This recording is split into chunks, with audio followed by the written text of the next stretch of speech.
Hello everyone, how are we all doing? Welcome back to the Ask Your Dad podcast. I am your host, as always, Kane. I hope everyone's weekend and, week prior to this week has gone all right. I hope that you were all active and whatnot. Sorry, I got a day drink. So I'm a little bit angry right now because I've just recorded for the last 10-15 minutes and it turns out that I did press the record button, but I came off of OBS and it decided to stop everything, which sucks. But it's cool, we move on. I'm still learning this as we go along. Also, something I want to point out, I do apologise for all of this. I've just had my son throw up on me and I want to get this podcast out of the way, so I do apologise. I don't really want to get it out of the way, I just want to get it done, do you know what I mean? I want to be active, I want to be posting content as regularly as possible, and I've just found some time to do it, so yeah. Let me know in the comments what you guys did on the weekend and, different bits and pieces that you're doing during this week. But yeah, hope we're all good. If you do enjoy this, be sure to like, subscribe, comment,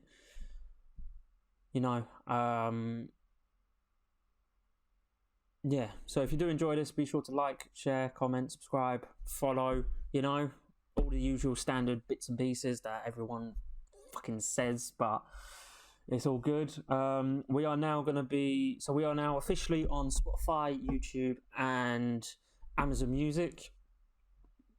Probably next week is when we're going to be going on iTunes. I will be posting everything on there. So the links to all of that will be in the description. So yeah, today we're going to be talking about how to keep your So I asked a lot of people on Reddit, Twitter, Instagram and whatnot what kind of things that they want to talk about, and the thing that popped up the most was how to keep your partner happy. So today's podcast is going to be centered around that. So what we're going to do is we're going to be talking about before the birth, so during the pregnancy, up to labour, and then during labour, which is very important, and also the first couple days, weeks, and so after the baby's born. So we're going to be talking about all of that. So yeah, let's just get into it.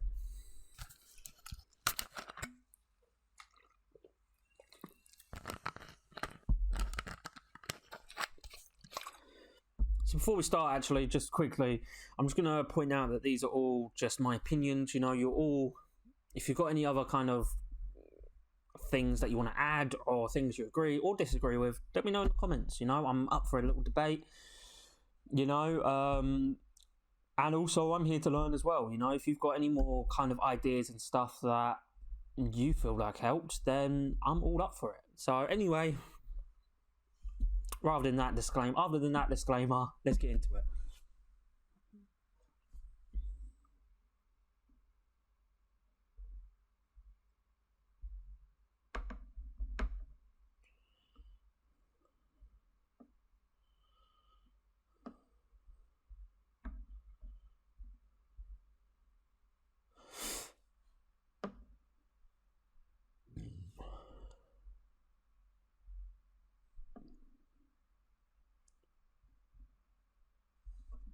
Oh, 15 freaking minutes. God damn it. So we're going to start off with the pregnancy side. So this is from when you first find out to when you're just about to go into labour.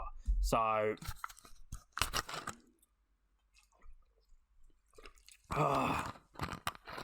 apologies if you can hear my son scream in the background. He is not being left on his own or anything like that. My partner is in there with him. He's just been very ill and everyone's been getting ill and it's just not been fun, but these things happen, so we just got to get on with it. I'm absolutely shattered.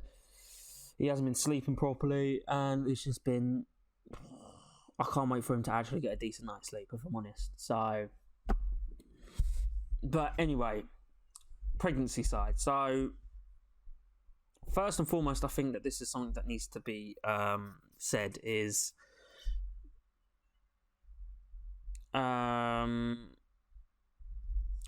so the first thing I think So the first thing I think that needs to be said is to communicate with your partner, and what I mean by that is ask her how she feels. You know, this is a very stressful time for a woman. You know, especially when she was, especially this is a very stressful time for a woman. So, I mean, for example, with me, my partner was 19 when she was pregnant. So, excuse me, she's also quite young. You know, she's very young. Do you know what I mean? And this is quite a change from going from teenage years to being a full time. It is quite the change to go from being a full time. It is quite a change to go from being a teenager, entering adult life, to then go straight into being a mum. You know, it's not something that is quite small, and it can have. I mean, as we know, it has physical changes and also mental changes. You know, so ask her how she is, how she's dealing with stuff, if she's stressed, if you can help in any way, or do you know what I mean? Just do all them kind of little bits and pieces, just so she knows that, you know, you are there. Next thing I think that is very important is to get involved, following on from being supportive, you know, get involved. So when she sits there and talks about how she, when she sits there and she's talking about baby clothes, you know, formula and all that kind of stuff, get involved. You know, it's something that I wish I actually did, and I kind of did do it more with my second child, but especially on the first one. It's okay to feel excited. You know, I know that you're probably stressing about financial situation, where you're going to be living and all that kind of stuff, and how all of that's going to work. But you do need to take some time just to, you know, take a step back and live in the moment. You know, you're having a baby. That's an exciting thing. You know, that should, you know, fucking get you pumped. Do you know what I mean? You should feel good about being a dad, and getting involved will also help her, because she will see that you're excited. She'll see that you got a fucking spring in your step and everything like that. And do you know what I mean? Like, it will just make her feel better.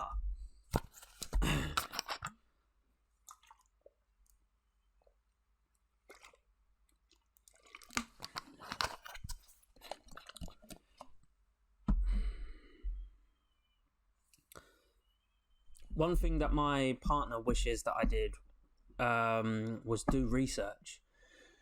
So, you know, prior to the appointments, do some research about what's going on. How big there is an app here in the UK. I don't know if it's actually worldwide or not, but I can't remember what the app is. I think it's Pregnancy Plus. Let me just double check that. Pregnancy Plus, and it's got the plus sign rather than PLUS.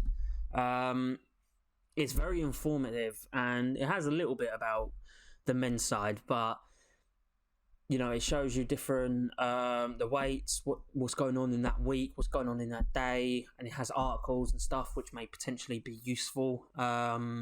It's definitely a thing that you should check out. Do your research, because as much as she's going through it, you are also going through it as well. And if you have an understanding as to what she's going through, it kind of shows that you care. And this is the whole point about this podcast, is to kind of show like your partner that you're there for them, you know, because as much as this is a podcast for men, this is also a podcast for men to help out the woman, but in a way that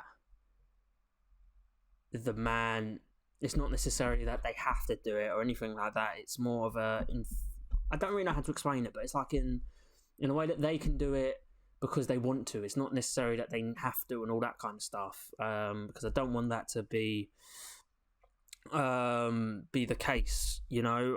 Everyone sits there and says be afraid of the hormones and everything like that, but I don't think you need to be afraid of the hormones. I think what you need to do is understand them, why they're there, and have different ways to counteract as to why she's being hormonal and whatnot.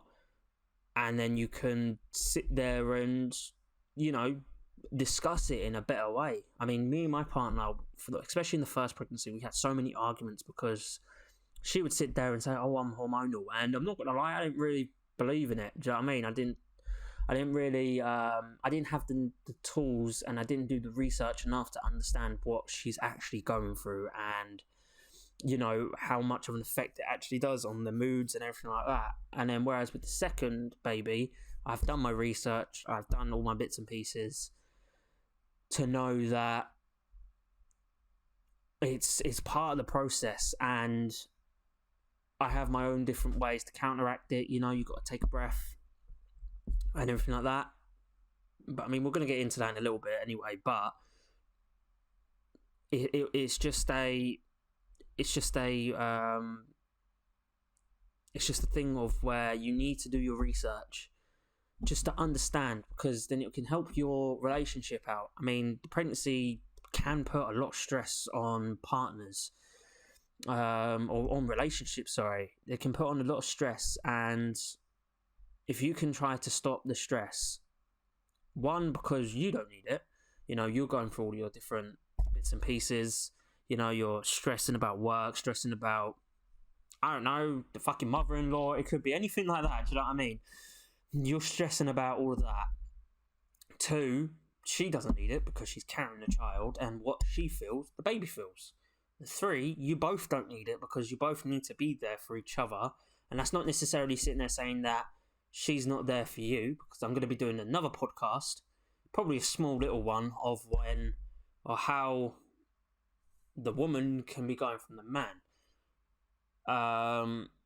And might sound controversial because they're going to be sitting there thinking, oh yeah, no, it's all about me and all that kind of stuff. That's cool. I'm up for the controversy, or however you say it. But I think that even though the woman is physically going through the pregnancy, the man has also got a key role into it. Because I'm not going to lie, if he wasn't there, then the pregnancy wouldn't really be happening. Do you know what I mean?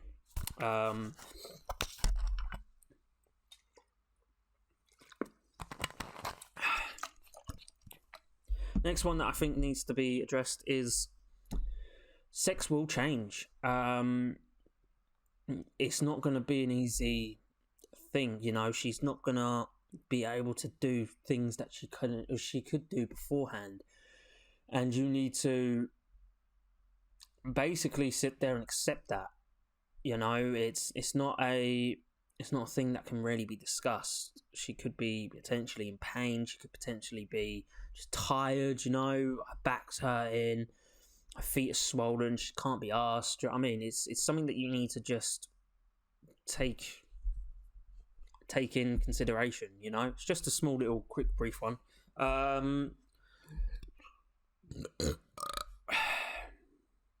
Go to the appointment. So anytime that she's got appointments, like 4 weeks, I can't even remember what they're called, but all her appointments, so you've got the 12 weeks, the 21 weeks, and all the other different bits and pieces. Go to them appointments, So for the first baby, I was out working constantly, or I was sleeping, so it was very hard for me to. And plus, if I'm honest, we had lockdown, so I'm not gonna lie, I wasn't even allowed into the building and everything like that. Which is why when we had our son, I was there for, I think, basically every single appointment. I don't think I missed an. Did I miss an appointment? I think I maybe missed 1 or 2 appointments, but the majority of appointments I was there for. I was more curiosity, if I'm honest. I just wanted to talk and talk to the doctors or the midwives and just ask them questions like, oh, what's this? How's this? How do you know this and that? But also because I wanted to be involved. I was excited. At this point, we didn't even know we had a son, but I always wanted a little boy. But I'm so glad I had a little girl first. But I wanted both. Now that we had the daughter, I wanted the son as well. So I was extremely excited because then I'd have a little mini-me. But I'm not going to lie, my daughter's a mini-me. So I've already got 2 little mini-me's. But yeah, I went to them just because I wanted to understand myself and ask the questions and concerns that I've got that my partner doesn't know. They are the expert. Your partner isn't the expert. So when you ask her, oh, why are you feeling this or why are you feeling that? Do you know what I mean? She ain't gonna fucking know. She's just going through it. So it's a very good thing to go and talk to the doctors and sit there and ask all your questions and concerns, because they will try and help you as best as possible.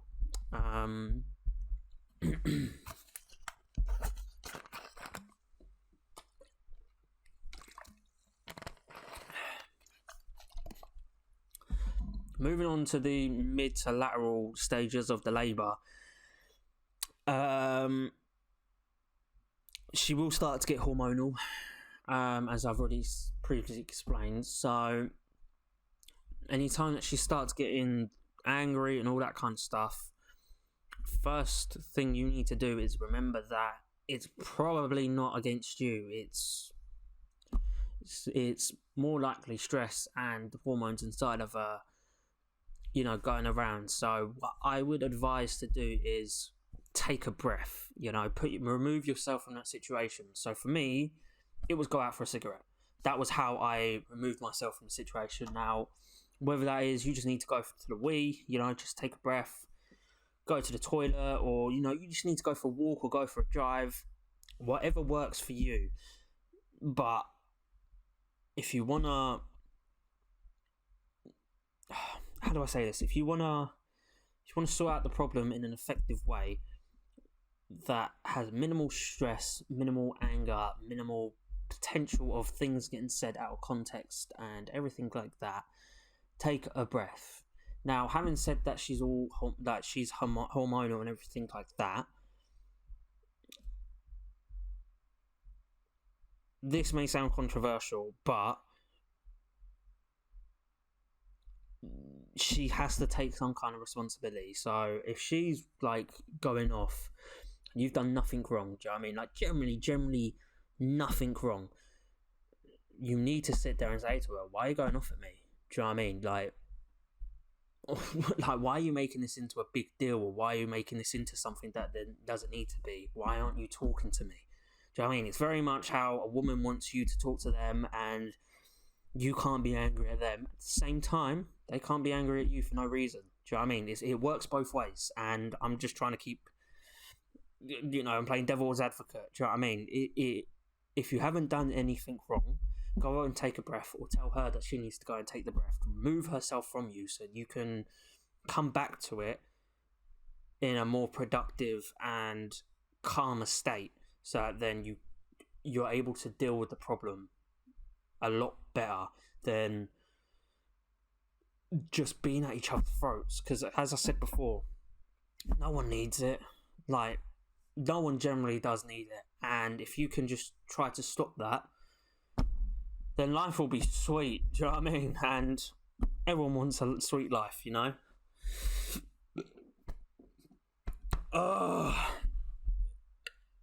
Another thing, just a little side note that will give you brownie points and whatnot: cook for her, clean for her,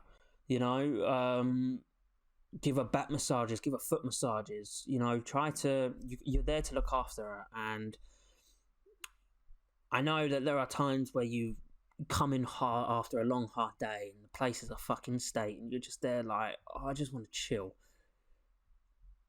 Trust me, just spend them half an hour to an hour cooking some food, so then that way she gets some goodness in her, do you know what I mean? Which is good for her and also the baby, and also for yourself. If you get food that is good for you, mental state will be better. You'll feel healthy, you'll get more energy. There's so much benefits out there just for you alone. Let's not even talk about her for a minute. For you alone, there are the benefits of getting up, cooking a home cooked meal, or just some meal that you've got some fruit and veg, some goodness in it. There's so much more beneficial to then getting a takeaway, or throwing in like a pizza or a fucking microwave meal or something like that. Do you know what I mean? But also, you got to remember as well, what she feels is what she baby feels. What she eats is what the baby eats. So she's getting goodness and the baby's getting goodness. Do you know what I mean? That's absolutely sweet, And I know that, like, you just got to suck it up. I'm sorry, I don't really know how well to say that, but especially at the last little stage, she's she's going to be tired, carrying a baby all the time. I mean, I carried my daughter, and after like 10 minutes, I'm like, right, I need to put you down. Imagine carrying that for 9 months, just straight, day in, day out, and also kicking and sitting on the bladder, and you need to wake up 4 times a night to wee because she's not sleeping properly. It has an effect. So I think this is just one of them things where you just got to accept that is what it is. Not necessarily suck it up, but just accept that this is the life that you chose. This is what you wanted. This is what she wanted. So you've got to go through this. It's not necessarily tough. It's just it's just something that you don't really want to do, but it's just got to be done. So I would recommend cook, clean. Give her back massages, give her foot massage, especially foot massages, because the feet. She's going to be on her feet all day. She's just swelling feet. And trust me, the size of them bad boys they're going to get. Jesus Christ, it's mental. Do all of them things, and I promise you she'll be happy, and she won't give you as much. She won't even give you a fucking nag, because if she sits there and says anything, you can sit there and say, look, I'm doing this. I am helping you as best as I can. Do you know what I mean? She can't, there's no card that she can pull to sit there and say that she's angry at you for some fucking reason. Do you know what I mean? One thing I haven't done, or I never did, which I've heard that is apparently beneficial, is go to the parenting courses and parenting classes. Sorry, I don't really know what they do, and I don't really know what they intend. However, for the first baby, COVID happened, so for us it was just one of the things that we couldn't do. And then because we already had my daughter, we didn't have the time or the patience really to go and do a parental class, because we spent the last year and a half being a parent as it is.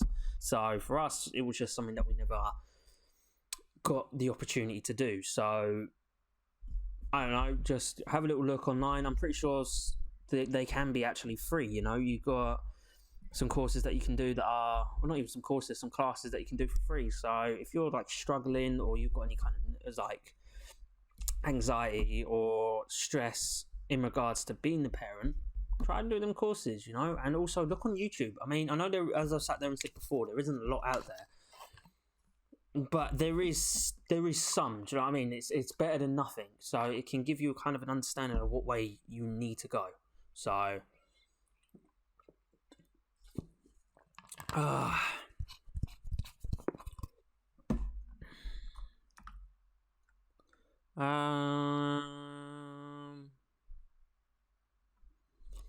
last thing I want to add is last couple of weeks, probably the last 2 to 3 weeks before she's given birth, right then on then is game time. You've got babies that come premature a couple of weeks, but also you've got babies that come afterwards. I mean, I was meant to be born the 12th of June and I came out mid-July. I was not coming out. I think they had to fucking induce me to get me out, but you need to just get everything built. So like the cot, make sure you've got all the equipment. So like the next to me bed, which is always good, the Moses basket, which is handy, the bottles, make sure you've got sterilizer, make sure you've got a bottle machine if that's how you're doing, if you're not breastfeeding. And if you're breastfeeding, make sure you've got the pump, you've got all the sterilizer and everything like that. Just make sure that you've got enough and you've got everything all ready. You've got clothes, you've got your bag packed for labour. She's got her bag packed for labour. You've got the first few days, you've got baby milk in the bag, or you've got baby milk in the fridge just all ready, like the ready milk. I know you can buy them from different shops and whatnot, but get the ready milk sorted, get the formula sorted, just make sure you've got everything there for the baby, just so she kind of just goes and then comes back and everything's sorted, because as I've said multiple times in this podcast, you don't want her stressing. And I know that she's going to be nagging at you, sitting there saying to you, can you do this, can we do this, can we do this? And you're going to be there like, yeah, I'll do it later. Oh yeah, just get it done. It's why put off something tomorrow that you can do today? Stop procrastinating, just get it done, because then that will get you into the sense of shit, the baby's here, the baby's coming, and people take it two ways, and the way I hope that you would take it is excitement. Just fuck, baby's gonna be here in 2 weeks. Whew. Now it's a scary time. Don't worry, it is a scary time, but it's also a very exciting time. There's one thing that I remember is feeling nervous but excited. It's okay to feel nervous about this, and if you don't feel nervous, then either you're hiding it or you don't care enough. You've got to feel nervous, even if it's a little bit. You got to feel nervous. I was shitting bricks. I was more nervous than excited. But once that baby came out, once my daughter came out, it was just pure excitement. I was nervous, granted, but the excitement just took over because I was just there like, oh my god, I'm you're mine. You're my little girl. Like, I've got to provide for you. I've got to protect you. I've got to look after you, and I can't wait for the. It's a privilege to even be her father. It's a privilege to watch her grow up every day. And I love it. I've sat there and said before, I fucking love it, and I love it with my son as well. Even though my son, he likes cuddles too much, but I'm not gonna lie, not complaining. I do love a little cuddle, me personally. And he cries quite a lot, but other than them small things, which what most babies do as it is, do you know what I mean? They all cry, they all want to cuddle, they want to sleep and everything like that. After all of that, it's lovely. I love it. Do you know what I mean? So yeah, just make sure everything's all built, make sure everything's all set up, and then you should be sweet and allow yourself to be excited. Allow yourself to, in the midst of all the stress and the anxiety and all the stuff that's going on in your head, allow yourself some time to be excited. Whether or not it's around your partner or not, I'd say do it around your partner, because then, it shows that you can talk to her, because it's a journey that you're both going through together. And if you can talk to her about how you feel, just as much as she can talk to you about how she feels, then, do you know what I mean? It works both ways, and it will help you, and it will make your relationship stronger. But 100%, you need to make sure that you are putting time to make yourself look at it and be like, shit, I'm having a fucking kid. Like, it's a good thing.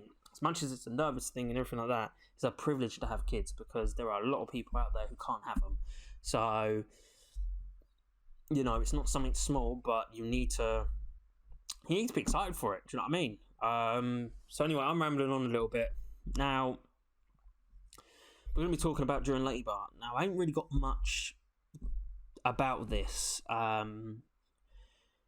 mainly because with the labours were kind of the same. I mean, so my first baby, it was fucking 4 days, and then my second baby, it was only a couple of days. I mean, we woke up, we went to sleep, and then I think it was like 4 o'clock in the morning or something.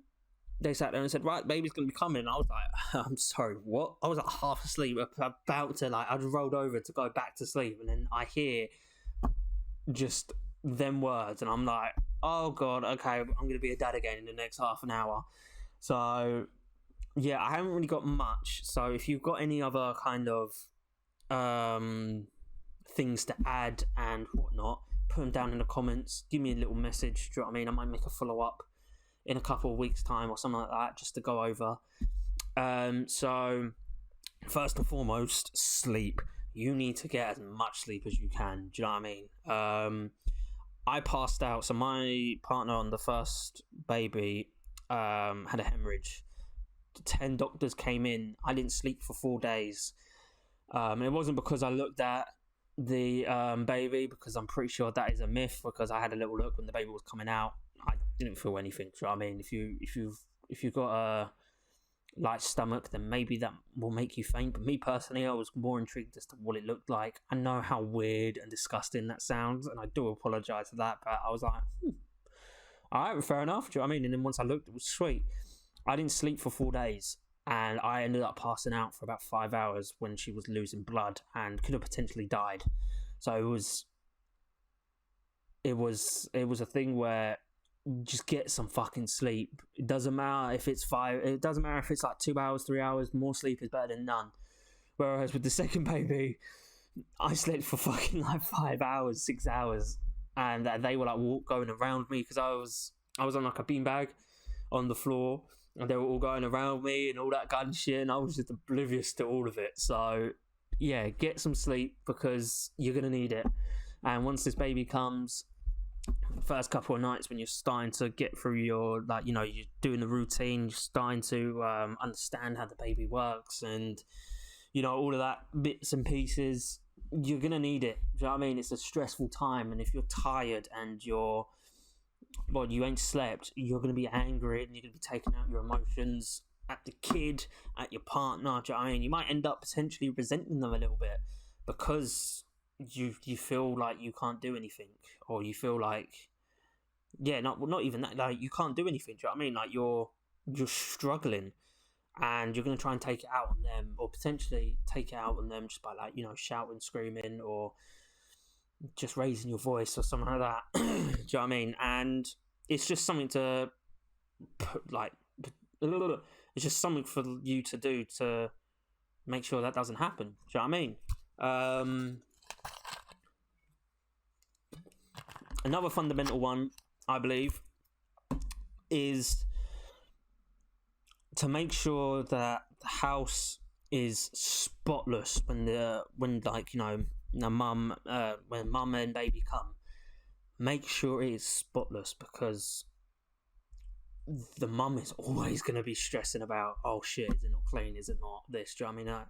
And on the days coming up to the labour, or on the days coming up to the induction day, or when she gets induced, or do you know what I mean, the due date and everything like that, just make sure it's spotless, because it could be 2 o'clock in the morning and she wakes up and she's like, Barb, I'm going into labour, you got to go run to the hospital. And then in her mind, she's going to be sitting there thinking, oh my god, the place is a state, we're going to have to do this, we're going to have to do that, you're going to do this, do that. And then she's going to be stressing while she's in labour. Do you know what I mean? It has a knock-on effect. Everything that happens is a knock-on effect. So if you can just keep the place tip-top, ready, nice, smart, hoovered, you know, polished, dishes are in the dishes are away, you know, or they're on the in the dishwasher, or do you know what I mean, all that kind of stuff, everything's all sweet. That will just give her a sense of, 1, you care about her, 2, you care about where you live, 3, she doesn't have to stress about that, 4, you're not going to have to deal with the stress of her, and everyone's just happy. Do you know what I mean? Going on from that as well, make sure you look presentable, you know, do your hair, put on a nice top, jeans, you know, clean shoes, make sure you're smelling nice. Do you know what I mean? Make her feel safe, put her in an environment that is safe, that, you know, you've got your head screwed on, you are ready for this kid. Whether or not inside, now don't get me wrong, when with my daughter, when the labour was happening, I was shit scared. I'm not gonna lie, it was just me and her and 2 other doctors that had to stay away from us and all that kind of stuff, because it was in midst, like, high-end COVID time, do you know what I mean? And I was shit scared when I walked into that door, because I had to wait until she was going 4 centimetres dilated. So I had to go home for 2 days, didn't sleep, was on the phone to her basically 24/7, and then had to come back up. Yeah, and she was 4 centimetres dilated. She was having contractions too quickly because she had the epidural going completely out of it. But I was shit scared, do you know what I mean? I was there like, yo, I'm not ready for this at all. But you can't let her see that, do you know what I mean? You've got to show her, whether or not you believe it or not, it's neither here nor there. I got offered a job. Do you know what I mean? The midwives were sitting there saying, look, do you want to be a midwife? Because you seem fucking sure as shit well we're doing this. And I'm like, yeah, no, it was all a fake. Do you know what I mean? Fake it till you make it. 100% works in this.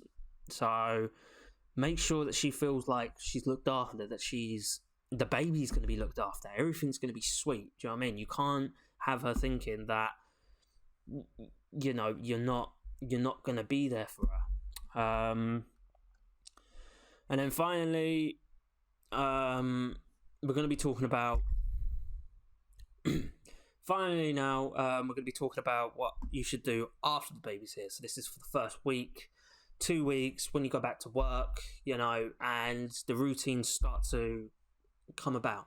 So first and foremost, I personally believe that you should do everything. So you should be up in the night.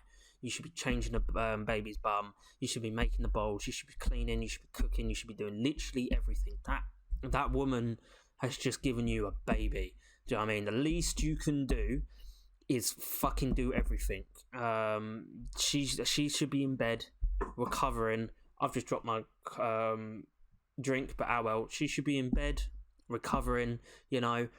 She's just gone through quite a traumatic thing that could have potentially killed her. She deserves, a timeout. Make sure that she's all right. Get her into baths. Put in some salt. Just to soothe her.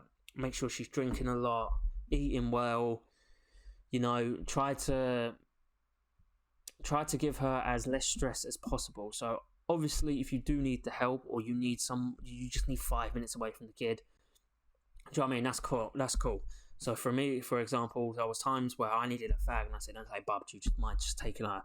I just need a fag." Do you know what I mean? She'd take her, because as much as you need to be doing everything, she also needs to be bonding with the child. You've got to be bonding with the child. She's got to be bonding with the child. So I'm not necessarily saying take the baby away from her, because that's not what I'm saying at all. But when she needs a bottle changed, when she doesn't want to hold the baby anymore because she's tired, or when she wants to go for a little nap at 12 o'clock, make sure that she's away.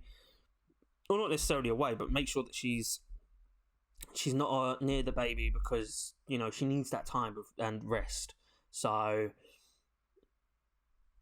yeah, that's that one.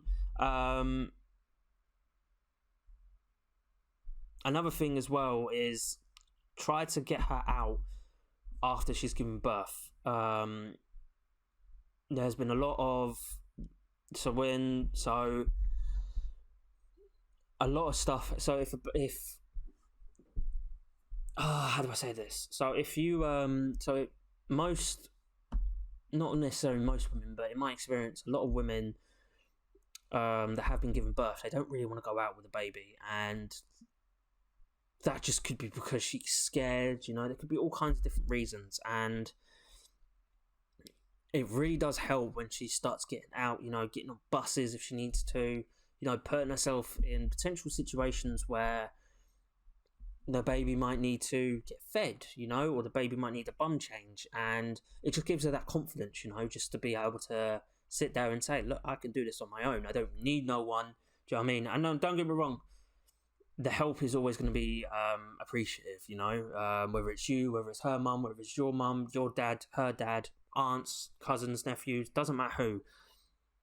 The help will always be there, and the help will always be appreciated. But if you can get her out, even if it's just a walk around the block, just 10 minutes, that will give her the confidence and the boost of I can do this, that self-love, that she's good at this and that she can do it.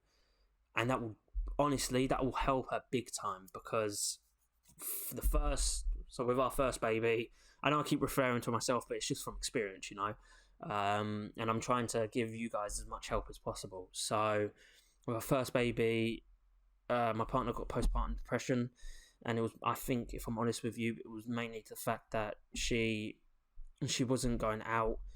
And don't get me wrong, it was hard for everyone because it was COVID. We weren't allowed anywhere.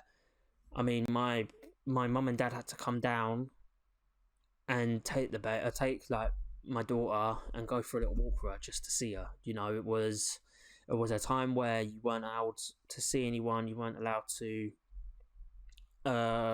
be socializing or anything like that. And so it was quite a toll. And whereas with my son, we all going for a walk, we all, we did things. So we would drive to the shop, as an example, just to get some milk. I'd sit there and say, rather than me sitting there saying, Bub, I'm going to go to the shop, do you want anything? I'd sit there and say, Bub, do you want to come to the shop with me? get you out of the house, get you ready. Do you know what I mean? And it's just little things like that that will generally help her. And also, if you've got, and if this is like your second baby or anything like that, even if you just take your eldest away so she can spend time with the baby, you know, doing skin to skin. I couldn't remember what it was for a second there, but you know, it's just little bits like that that can really help. And finally, or not even finally, and I think this is also the last one that I think I'm going to be talking about. When you go to work, or when you go back to work, sorry. So when you go back to work, it's going to be very hard, and it's going to be very it's going to be hard for the partner, or for your partner, sorry.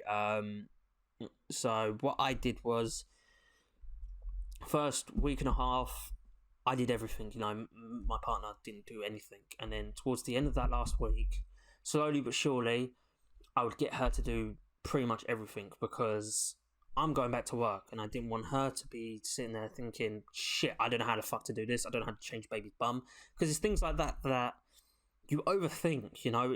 And babies aren't as fragile as what you think. You think that they're like these people that are, you know, fragile. They aren't as fragile. Now, don't get me wrong, you can't shake them, you can't spin them around or anything like that, but what I mean is that, like, just changing a bum, you can kind of not be horrible, but you don't have to be so delicate, if that makes sense. And it's just little bits like that that I think will do you well, to sit there and for a couple of days beforehand, talk to her and sit there and say, look, here's how to change a bum. Now, she may think that you're thinking that she's an idiot or something like that. You're not. You're just trying to help her and get her to change the bum. You know, if she's got any questions, you can sit there and say, well, I do this, or I don't know, let's have a little look. Let's look it up on YouTube, or let's look it up on Google. Do you know what I mean? And you can, you know, or you can just basically just reassure her, you know. And when you go to work, expect a couple of phone calls, messages, you know, even just check up on her, sit there and say, for the first couple of weeks, just sit there and message her and just sit there and say, are you all good, baby, or anything you're okay with? And maybe just let your managers know, if you're not the manager yourself, just let them know that, look, listen, she's just given birth, I might need a quick phone call. Is it alright even if I just take my break when she calls? If she calls, you know, and she doesn't call, then I'll take my break normally, but if she calls, can I just take my break then? I'm sure they will understand. Do you know what I mean? Especially if they're good managers. If they're not good, then personally what I'd do is I'd sit there and say, listen, I'm taking this phone call, and if you want to get me sacked, get me sacked, because there are plenty of other jobs out there. Do you know what I mean? And the one thing that you need to make sure is that she is coping well with looking after your child on her own, you know. And I'm not sitting there saying that she isn't able to, but looking after a baby is one of the hardest things I think I've ever done in my life, because they can't tell you what's the issue, so you got to go through the process. And going through the process, sometimes you got to go through the process like 3 times before you find out it's trapped wind. Do you know what I mean? Or you got to change the bum, and once you change the bum, she could poo all over you, or, you know what I mean, wee all over you, and it's just one of them things that can potentially get you down if you allow it to. So you need to make sure that you're calling her, sitting there saying, are you okay? Like, is there anything I can do? FaceTime me, you know, that you got all these abilities and different ways to do things nowadays. You should just take advantage of all of them. So, but yeah, we are 50 minutes in. That is the podcast. So thank you all for watching. If you do, again, as I sit there and say, you got any problems or concerns, you can give me an email, askyourdad podcast@gmail.com. Follow me on Instagram, follow me on Twitter. They will all be in the link, or they will all be in the description, and there will also be a link to that. Follow me on Spotify and Apple Music. I would gravely appreciate that. And also just comment down below, just how's your week going, you know, what are you guys up to, what are you nervous about, what are you excited about? I want to know everything. But yeah, so next week we've got the podcast with the Dad University, quite a big YouTuber who has been doing this for the last, I think, 5 years it is, so I'm very excited for that, considering the fact I'm quite a small channel, or no, I am a small channel. It's something that I am very much looking forward to, and it should be really fun. So that all should be coming to you probably next Wednesday. And yeah, hope you guys have a good rest of your week. Keep talking to me, you know, I appreciate some of your comments and stuff over the last couple of videos. And yeah, that's really all I've got to say. So take care, everyone. Hope everyone has a good rest of your week, and I will see you guys soon. Take care.